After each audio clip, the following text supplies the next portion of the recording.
Hey, how's it going, guys? I'm back here again for a classic horror review, and for today's review, I'm going to be talking about one of my personal favorite films that stars a true horror icon, Vincent Price. But the film we're talking about was released in 1964, and that is The Last Man on Earth. This DVD is one that I've had in my collection for a very long time, and it was the first DVD that ever introduced me to these films like House on Haunted Hill and The Bat, and it's one of the first DVDs that really introduced me to classic horror. So I decided to watch the version of The Last Man on Earth on this DVD because I have it on other DVDs, but this DVD just sort of has a special place for me since it was the first time I ever saw these films and the first time I saw Vincent Price on film. And there's really nothing special about it. I do like the artwork for it. It has artwork that represents all three films. Like you got the house right there, the bat, and of course the Earth from The Last Man on Earth. So like I usually do in these reviews, I'm just going to give a brief description of the film, and then I'll talk to you guys about what I think about it. And basically the movie is about, like the title says, The Last Man on Earth. It's based on the book, which I have not read, so I can't, talk about that. But, when the film opens, you really get the sense of what it's like to be the last man on Earth, which is being, isolated, lonely. In the opening scenes, all you see is a deserted town. And, from the first scene, you really understand, you really feel the isolation and the loneliness that someone must feel if they are the last person on Earth. And, in the opening scene, you see the deserted roads, you see a town that has been completely deserted, there's bodies laying on the street, and then you're introduced to Vincent Price's character, and he basically wakes up in his home, and pretty much everything that he mostly needs is already there.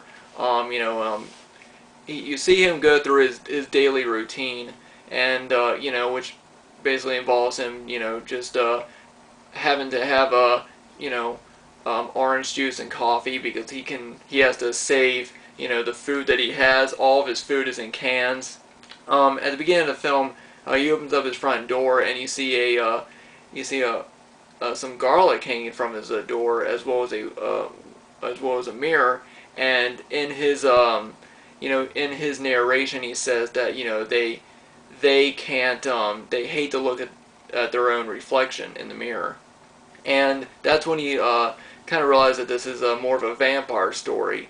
In a lot of different apocalyptic films, usually the people that die turn into zombies, and in this one they are vampire type creatures, which I think is something different from a lot of other films. And there are some films that copied the same formula, but never as effectively as this. The thing about this movie is, this movie doesn't really have hardly anybody being killed by vampires or the creatures. For the most part, it's just Vincent being alone.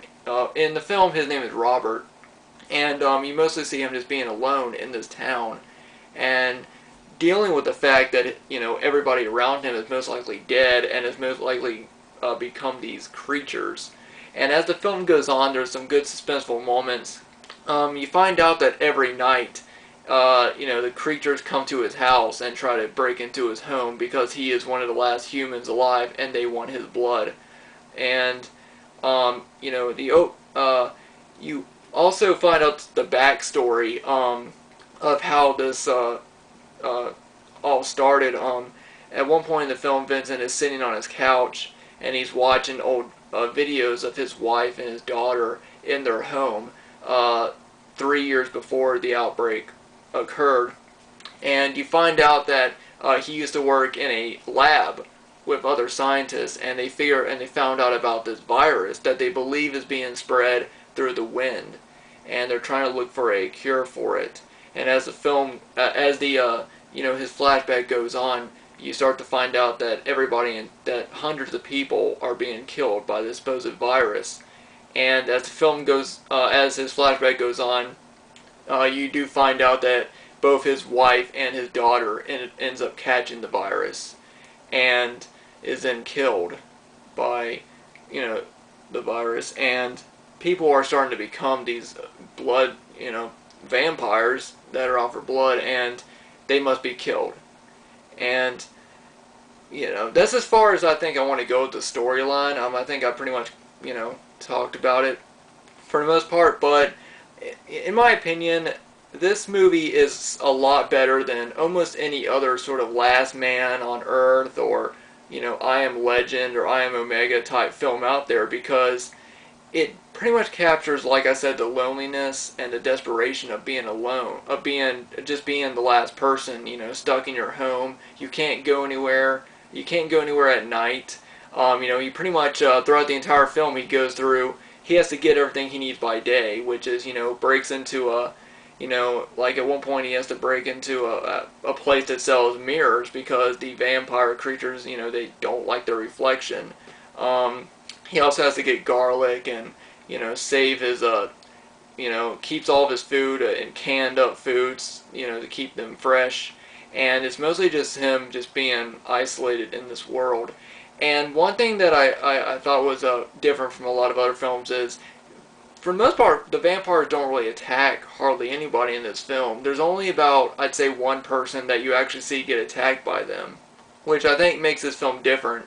It doesn't focus on the monsters per se. It focuses on being alone and not having anybody. And the monsters, in the film are basically just what you have to worry about, as well as catching the supposed virus.